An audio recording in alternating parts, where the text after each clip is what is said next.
Assalamualaikum. Hari ni saya nak cakap tentang potongan rambut untuk muka bulat. Okey, so yang pertama hampa boleh buat layer panjang sebab apa?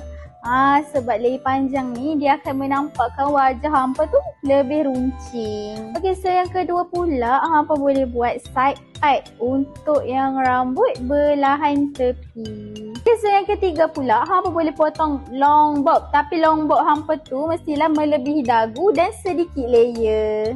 Seterusnya, yang keempat adalah ketembeng. So, ketembeng ni adalah rambut depan yang ada layer kiri kanan.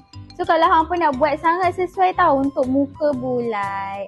So, yang terakhir sekali, kita ada woof cut. So, woof cut ni adalah layer yang bertingkat dan rambut hampa tu akan menampakkan volume dekat atas. Okay, so itu sahaja dari saya. So, kalau hampa nak info-info lebih menarik tentang rambut, hampa boleh follow, like, komen dan share. Bye!